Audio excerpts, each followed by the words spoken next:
역사적으로 보게 되어지면 어린이를 우상의 제물로 이렇게 드리고, 어린이를 우상의 제물로 드려서 어린이를 죽이기도 하기도 하고요. 또 아동을 학대하기도 하고. 그리고 엊그저께 뉴스를 보니까 파키스탄에 어떤 남성이 자기가 2년 만에 결혼해서 2년 만에 그렇게 기다리는 아기가 태어났어요. 아이가 태어났는데 그 아이가 딸이라는 이유로, 아들이 아니라는 이유로 그 파키스탄의 그 남성이 그 생후 7일 된 그 아이를 총으로 쏴 죽였어요. 딸이라는 이유로. 참 이게 너무너무 끔찍하죠. 그러니까 우상을 섬기고 귀신 숭배하는 사람들의 특징이 뭐냐? 생명을 소중하게 생각하지 않는다. 남의 생명을 아주 우습게 여긴다. 자기 자식의 생명도 그냥 쉽게 죽인다. 남의 나라도 그냥 침략해서 많은 사람의 생명을 앗아간다. 이게 우상, 귀신에 사로잡힌 사람들의 특징입니다.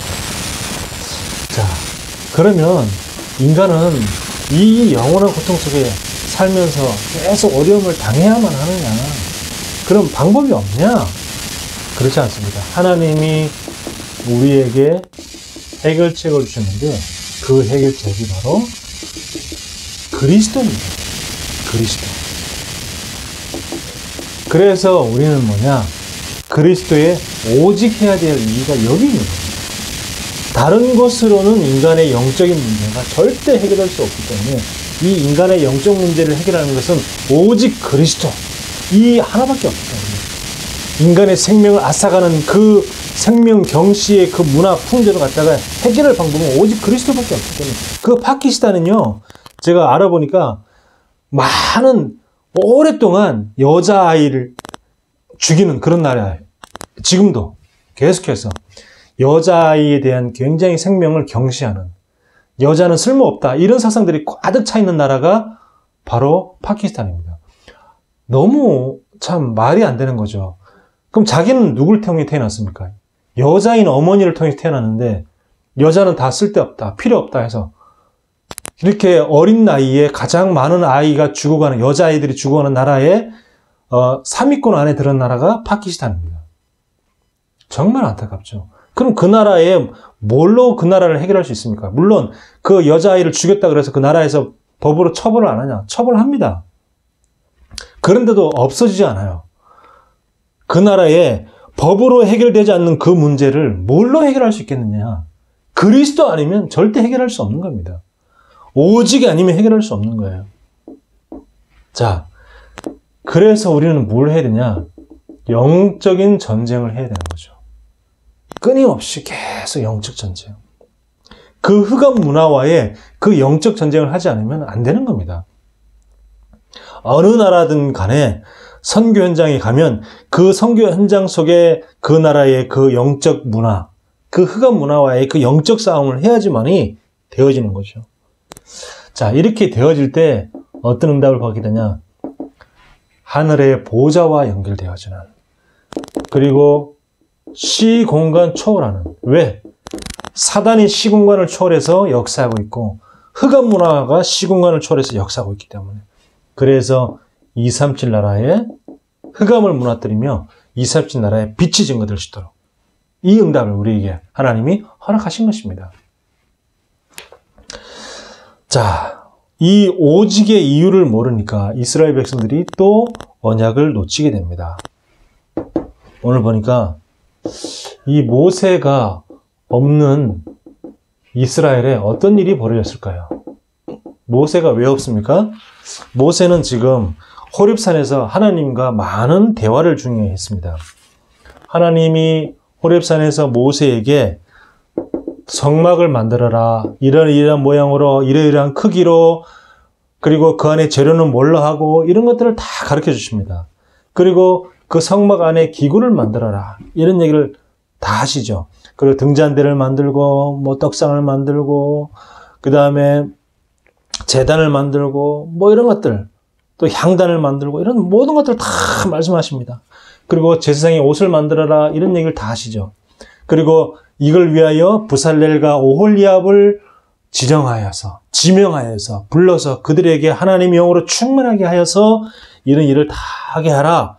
이런 사명을 감당하게 하라. 이렇게 다 얘기를 합니다. 근데 모세가 지금 호렙산에서 그 하나님의 음성을 듣고 중요한 사명과 하나님의 말씀을 듣는 그 시간에 이스라엘 백성들은 뭘 하냐? 타락하게 됩니다. 오늘 창세기 32장 1절에 보면 이렇게 말씀하죠. 백성이 모세가 산에서 내려옴이 더딤을 보고 모여서 백성이 아론에게 이르러 말하되 일어나라. 우리를 위하여 우리를 인도할 신을 만들라. 자, 이렇게 말합니다. 자, 뭘 만들라고요?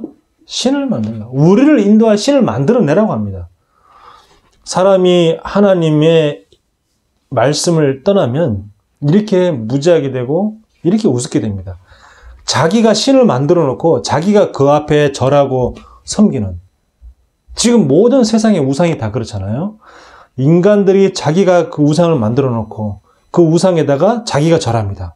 자기가 만들어 놓고. 이 무슨 정말 우스운 상황이 아닌지 모르겠어요.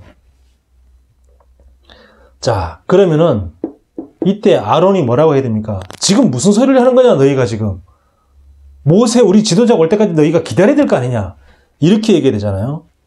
근데 2절에 보니까 아론이 그들에게 이르되 너희의 아내와 자녀의 귀에서 금고리를 빼어 내게로 가져오라. 이렇게 말합니다. 아니, 지금 오히려 지금 아론이 화를 내도 지금 모자랄 판에 자, 금고리를 가져오라. 이렇게 말하는 거죠. 자, 그래 놓고는 32장 4절에서 6절 보면 아론이 그들의 손에서 금고리를 받아 부어서 다 녹여가지고 조각칼로 새겨서 송아지 형상을 만드니 그들이 말하되 이스라엘아, 이는 너희를 애굽 땅에서 인도하여낸 너희의 신이로다. 너무 어이가 없는, 지금 하나님이 이스라엘 백성들이 노예되어 있을 때에 양의 피 바를 때에 모든 그 재앙이 애굽 땅에만 내리고 이스라엘 민족에게는 그 재앙이 내리지 않게 해서 출애굽시킨 다음에 그 다음에 홍해에서 그 홍해를 가르고 그리고 그 광야를 지나가면서 하나님이 물을 주시고 만나를 주시고 메추라기 주시고 많은 기적을 베푸셨는데 그 여호와 하나님이 잠깐 눈에 보이지 않는다 그래서 금으로 우상을 만든, 금송아지를 만든 다음에 이것이 너희를 인도해낸 여호와 하나님이다. 지금 이렇게 말합니다.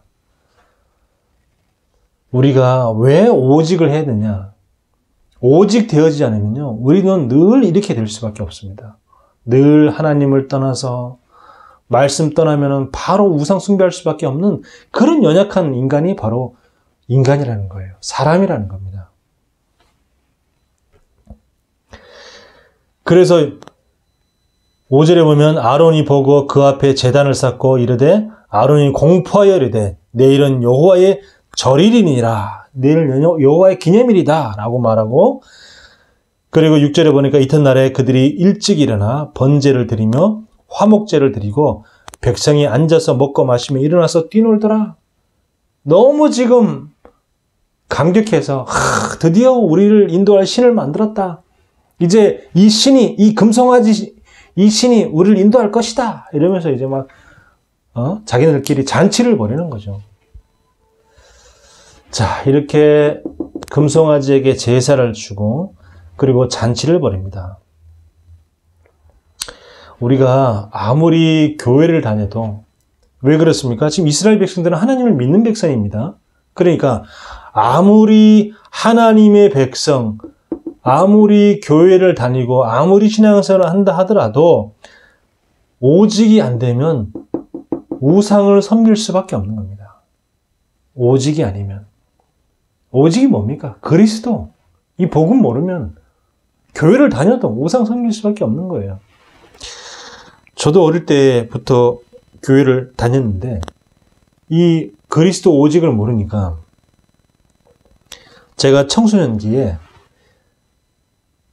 그 펜던트라고 하죠. 조그만 무슨 뭐 이렇게 긴 목걸이 막 이런 그런 것들 갖다가 뭔가 간직하고 이러면서 아, 이것이 나를 갖다가 보호해 줄 것이다.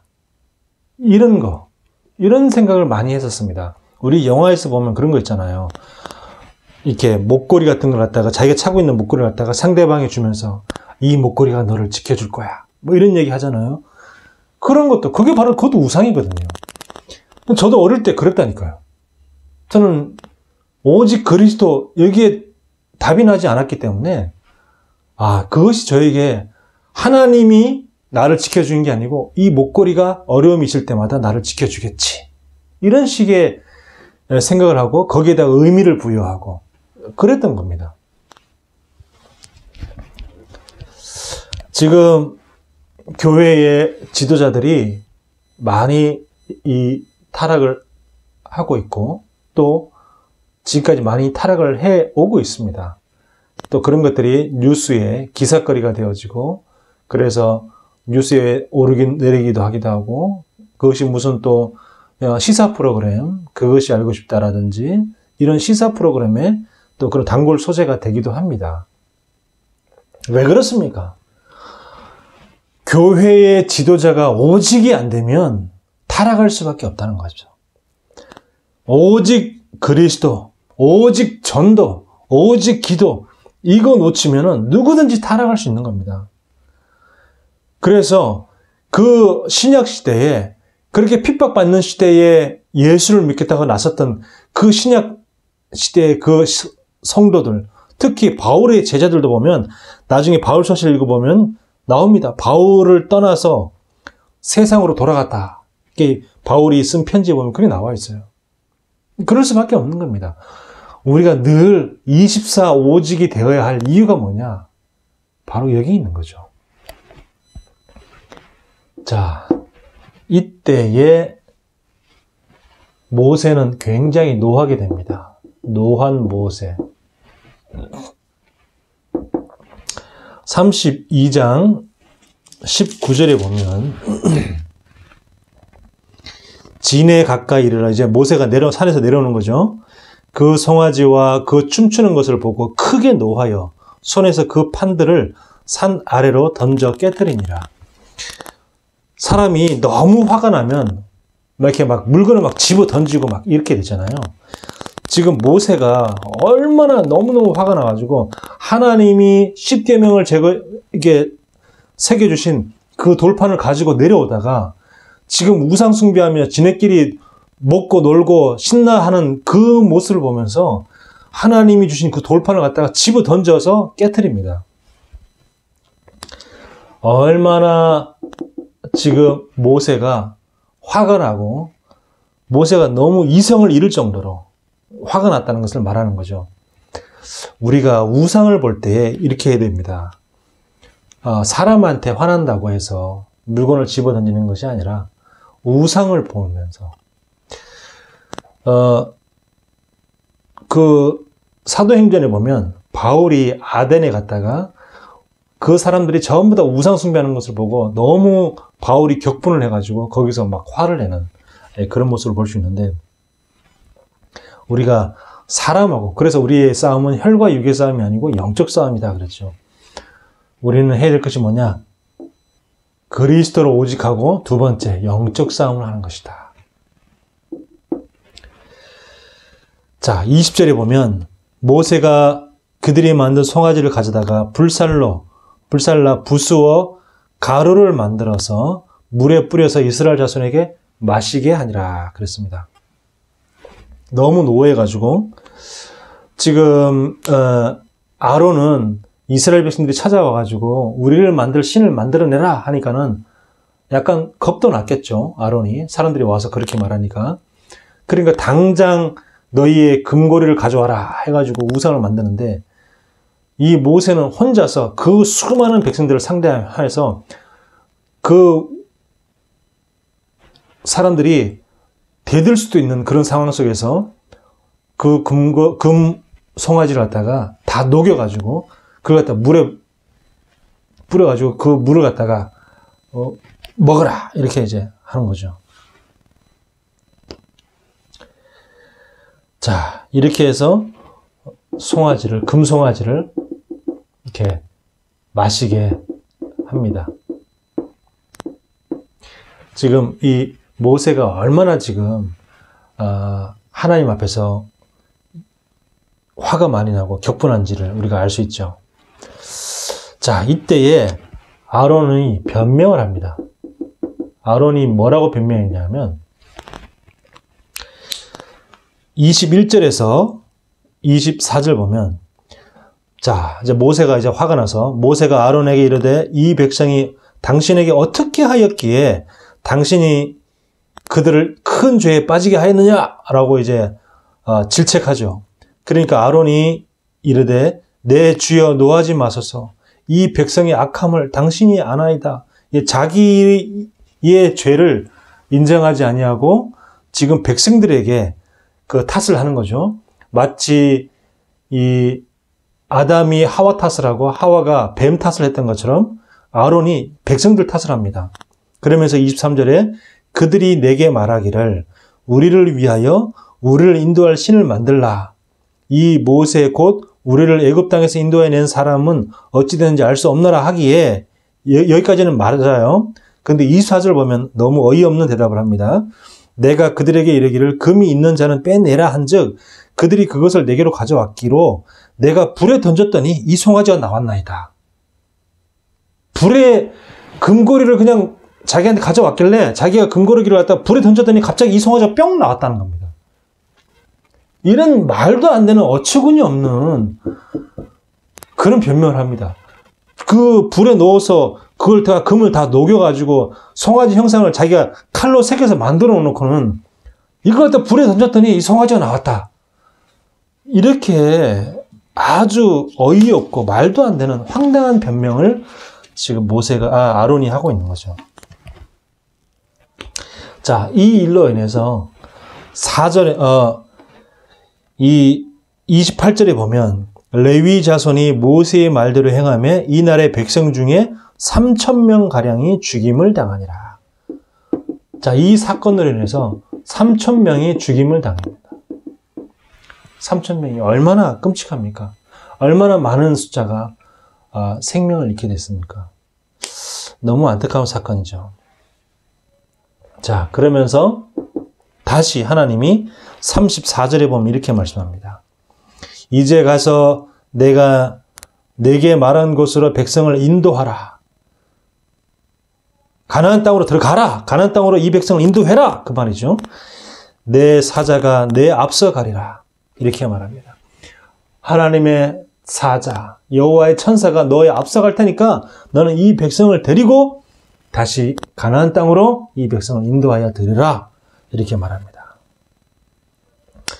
자, 하나님의 절대 계획은 절대 바뀌지 않습니다. 어떤 일이 있어도 3,000명이 죽어나가도 불쌍하구나, 내가 너희를 봐줄게. 하나님의 계획이 바뀌지 않습니다. 어떤 계획이 있어도, 문제와 사건이 있어도 하나님의 계획은 절대 바뀌지 않는다. 그렇다면 하나님의 계획이 바뀌지 않기 때문에 하나님 계획을 못 잡으면 누가 어려움을 당합니까? 누가 힘들어요? 누가 응답을 못 받습니까? 우리가 그걸 잘 알아야 되죠. 어제 그 핵심 메시지 끝나고 흩어진 제자들 메시지 그 끝에 이렇게 말씀하시더라고요. 무너질 사람은 무너지고 살 사람은 살아서 세계복음 할 것이다. 이 말이 저는 가슴에 굉장히 깊이 다가오더라고요.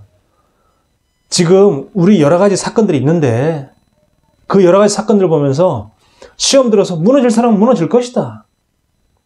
무너질 사람은 무너질 것이고, 그렇지만 살 사람은 끝까지 살아남아서 세계복음을 할 것이다. 어떻게 보면 굉장히 인정 없는 말이기도 하고, 어떻게 보면 굉장히 그 인정사정 보지 않고 좀 냉정하다라고 느껴질 정도의 그런 말이죠. 무너질 사람은 무너져라. 그런 사람은 늘 있었다, 지금까지. 무너질 사람은 무너지고 갈 사람은 가도 끝까지 세계복음을 할 사람은 남아서 세계복음을 할 것이다. 이 의미거든요. 저는, 그 말 들으면서 저는 굉장히 이렇게 뭔가 가슴 깊이 이렇게 느껴지는 게 있더라고요. 그래서, 그렇구나. 하나님이 그렇잖아요. 하나님이 어떻게 보면 하나님의 계획과 하나님의 절대 목표를 이루기 위해서는 어찌 보면 좀 냉정한 부분이 있어요. 3,000명이 죽어나가도 하나님은 끝까지 남은 사람을 데리고 끝까지 간다는 겁니다. 어디 세계복음화, 가나안 땅. 하나님은 하나님의 목표를 이루기 위해서 데려간다는 것이죠. 우리가 언약을 굳게 붙잡아야 되겠습니다. 우리에게 여러 가지 살다 보면 문제와 사건이 있습니다. 어려움이 있을 수 있죠. 그 어려움이 있다고 해서 하나님의 계획이 바뀌는 게 아니라는 사실. 그리고 문제와 사건을 보고 난 다음에 시험 들 거 없다는 사실. 시험 들 거리는 늘 있다는 사실. 우리에게 시험을 갖다 주는 사람, 그런 시험을 갖다 주는 사건들 늘 있다는 것. 그런 거 보면서 우리가 시험 들 필요 없고, 오히려, 그래, 그런 사람도 있을 수 있지. 그냥 그 사람은 하나님 알아서 하시겠지. 하나님께 맡기면 되지. 나는 오늘도 세계복음화의 그 발걸음을 한 걸음 한 걸음 나아갈 것이다. 나는 오늘도 우리 후대 살리는 일에 주변에 어떤 사건도 있든 말든 상관없이 나는 후대 살리는 그 발걸음을 한 걸음 한 걸음 옮겨갈 것이다. 그거 하면 되는 거죠. 자, 그러면서 하나님은 뭐라고 말씀하냐면 장신구를 떼어내라. 이렇게 말씀합니다. 자, 33장 1절에 보니까 33장 1절에 보니까 여호와께서 모세에게 이르시되 너는 내가 애굽 땅에서 인도해 낸 백성과 함께 여기를 떠나서 내가 아브라함과 이삭과 야곱에게 맹세하여 내 자손에게 주기로 한 그 땅으로 올라가라. 떠나라. 가라. 이렇게 말씀합니다. 왜 그렇습니까? 우리는요, 마음이 편해지거나 여유가 생기면 자꾸 어떻게 됩니까? 현실에 자꾸 안주하고 싶어지는 그런 경향이 있어요. 뭔가 자꾸 지금 내가 이 편한 이 환경과 내가 지금 익숙한 이 상황 속에서 내가 벗어나고 싶지 않은 거죠. 내가 지금 얼마나 익숙합니까? 익숙한 집, 익숙한 내가 사람들, 만나는 늘 익숙한 사람들, 밖에 나가면 늘 다니던 그 길, 익숙하잖아요. 그 익숙한 것을 버리고 뭔가 새로운 환경에 도전하고 싶지 않은 거잖아요. 익숙함과 편안함을 계속 누리고 싶잖아요. 사실. 그런데 아브라함이 그 치안도 제대로 되지 않는 그 시대 속에서 갈대아 우르를 갔다가 하나님의 말씀만 듣고 떠났다는 것은 굉장한 것입니다. 굉장히 도전한 거죠. 그 갈대아 우르에서 그 모든 익숙함과 평안함을 다 그냥 내려두고 그냥 나간 거예요. 그건 사실 그 대단한 거죠. 그것만 봐도 사실은 아브라함은 믿음의 조상이 될 가능성이 있습니다. 그래서 우리는 하나님의 절대 목표를 향해 끊임없이 갱신하고 변화하고 도전해야 됩니다. 그리고 늘 익숙함과 편안함을 떠나는 연습을 해야 돼요. 내게 있는 이 익숙함, 내게 있는 이 편안함에 묻혀서 자꾸 가라앉고 가라앉는 것이 아니라 자꾸 익숙함과 편안함을 떠나고 새로운 것이 자꾸 도전하고 그게 자꾸 되어져야 되는 것이 중요한 거죠. 그래서 자꾸 새로운 것이 도전하고 새로운 것이 자꾸 도전할 때에 새로운 것에 대한 두려움을 극복할 수 있어요. 왜 우리가 새로운 것에 도전을 못합니까? 새로운 것에 대한 두려움이 있거든요. 내가 싫은 거, 불편한 거, 이건 또 우리가 잘 떠납니다. 그렇죠? 우리가 빨리 익숙한 것, 편안한 것에 떠나지 않으면 하나님이 갈등을 주고 문제를 줘서 우리를 불편하게 만들어서 떠나게 만드는 겁니다. 그래서 우리가 자꾸 갱신하고 변화하고 자꾸 떠나는 연습을 자꾸 해야 되는 거죠. 안 떠나면 하나님 떠나게 하십니다. 그 사건이 무엇입니까? 바벨탑 사건이죠. 이 사람들이 자꾸 떠나지 않고 자꾸 여기가 좋사오니 하면서 자꾸 거기서 모여 살고 오히려 우리가 더 힘을 과시하고 더 뭉치자 이러니까 하나님이 흩어버리는 거죠. 말씀, 이 언약을 잘 붙잡기를 바랍니다. 자, 4절에 보니까 지금 백성이 이 준엄한 말씀을 듣고 슬퍼하여 한 사람도 자기의 몸을 단장하지 아니하니. 그렇습니다. 자, 떠날 채비를 하지 않는 거죠. 떠날 채비를 하지 아니하고, 그때 하나님이 5절에 보면 여호와께서 모세에게 이르시기를 이스라엘 자손에게 이르라. 너희는 목이 곧은 백성인즉 내가 한순간이라도 너희 가운데에 이르면 너희를 진멸하리니 너희는 장신구를 떼어내라. 장신구를 떼어내라. 그렇게 말씀합니다. 왜 그렇습니까? 지금 장신구가 좀 우상을 만드는데 사용될 수 있기 때문에, 지금 이스라엘 백성들의 금고리를 떼어내가지고 금송아지를 만들었잖아요. 하나님이 장신구를 떼어내라. 이제 단순히 금고리뿐만 아니라, 장신구는 뭐 여러 가지 몸에 치장하는 모든 것들이죠. 그러니까 금고리뿐만 아니라 뭐 금목걸이, 뭐 몸에 뭐 두르는 뭐 나를 치장하는 그런 모든 것들이 다 장신구 아닙니까? 이런 장신구를 다 떼어내라. 하나님이 이제 그렇게 말씀합니다. 자, 또 그 장신구에는 애굽의 그 우상의 형상들이 새겨져 있어요. 금고리, 금목걸이, 금반지, 이런 모든 장신구에는 그 애굽에서 400년 동안 살면서 늘 봐왔던 그 우상들, 그 우상들이 그 장신구에 마치 아름다운 그런 형상인 것처럼, 장식인 것처럼 그렇게 우상이 장식처럼 새겨져 있단 말이에요. 그럼 어떻게 돼요? 그럼 늘 그 우상이 새겨진 반지, 목걸이, 귀걸이 보면서 자꾸 과거로 돌아가는 거죠.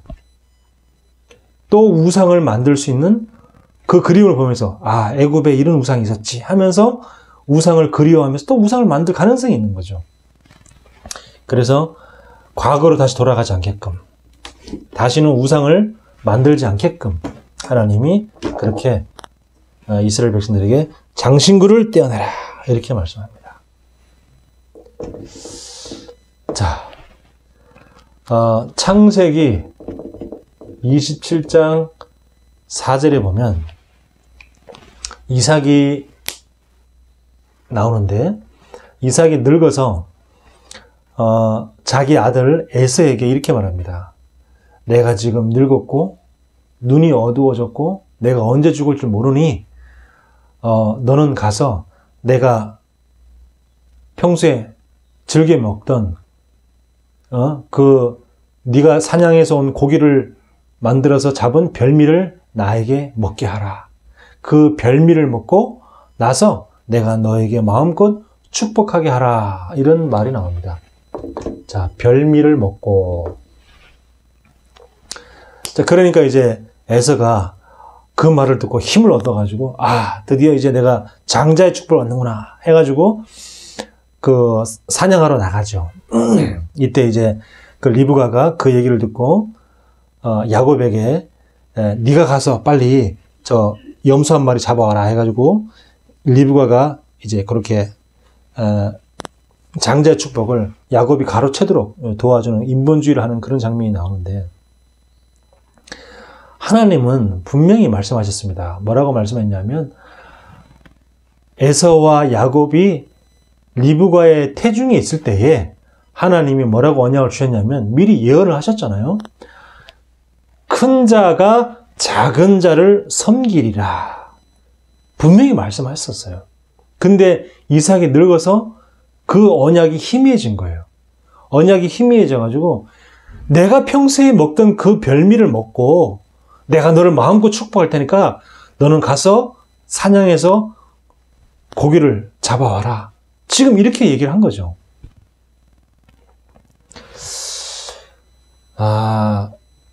이 별미가 그래서 굉장히 중요한데요. 어떤 부인이 자기 남편이 죽고 난 다음에 자기 혼자서 이제 슬픔을 이기려고 술을 마시고, 또 그러면서 자식을 키우면서 또 혼자 외로움을 이기기 위해서 음란에 빠졌는데, 그러면서 이제 술과 음란으로 스스로를 위하면서 그러면서 아이들을 이제 키워냈는데, 어느 날 이 아이들이 이제 커서 첫 직장에서 취업을 하게 된 거죠. 취직을 하게 해서 그 자식이 벌어다 준 돈으로 용돈을 주는데 그 용돈이 마치 별미와 같았다는 거예요. 너무 좋았다는 거죠. 그래서 이 별미와 같은 이 별식을 자꾸 먹다 보니까 자기도 모르게 자기 자식에게 월급을 좀 더 많이 주는 곳으로 옮겨라고 자꾸 채근을 하는 거예요. 그러던 어느 날 자기 자식이 울면서 내가 지금 나이가 힘들어 죽겠는데 왜 내가 엄마의 인생을 책임져야 되냐면서 막 울면서 힘들다고 막 그러더라는 거예요. 그때 그 집사님이 회개하면서 내가 너무 돈의 이 별미를 너무 좋아하는 바람에 우리 자식을 내가 힘들게 했구나. 이렇게 얘기했다는 겁니다. 자, 우리가 이 별미라는 것은 뭐죠? 늘 먹는 주식이 아니라 어쩌다 한 번씩 먹는 거죠. 저는 이 연어초밥을 굉장히 좋아하는데 우리가 그런 별미를 가끔씩 먹으면 굉장히 맛있잖아요. 뭐 치킨, 피자, 삼겹살 이런 걸 가끔씩 먹어야 이게 별미지 이걸 주식처럼 늘 먹으면 어떻게 될까요? 그럼 고혈압, 당뇨 같은 성인병이 오고 또 비만이 되기 쉽죠. 또 비만도 질병입니다. 또 질병의 원인이고요. 그래서 제가 왜 별미 얘기를 했냐. 이스라엘 백성들이 하고 있는 이 장신구가 바로 별미와 같은 거다 그 말입니다. 장신구는 누구를 돋보이게 하는 겁니까? 하나님을 돋보이게 하는 겁니까? 나를 돋보이게 하는 겁니까? 장신구는 나를 돋보이게 하는 거죠. 별미는 누굴 위해서 먹는 겁니까? 나를 위해서 먹는 거죠. 자기의 만족도 있지만 장신구라는 것을 누굴 위해서 하는 겁니까? 나를 돋보이고 나를 드러내고 나를 보여주기 위해서 하는 것이 장신구잖아요. 학력의 장신구. 이왕이면 고졸보다 대졸. 이왕이면 같은 대졸보다는 명문대졸. 대기업이라는 장신구. 공무원이라는 장신구. 좋은 차라는 장신구. 좋은 집이라는 장신구. 몇십억 되는 아파트라는 장신구. 이런 신앙생활에 방해되는 장신구를 다 떼어내라는 겁니다. 장신구를 떼어내라. 전혀 하나님과는 상관이 없이 너를 드러내고 나 중심이 되어지게 만드는 그 장신구를 떼어내라는 거죠.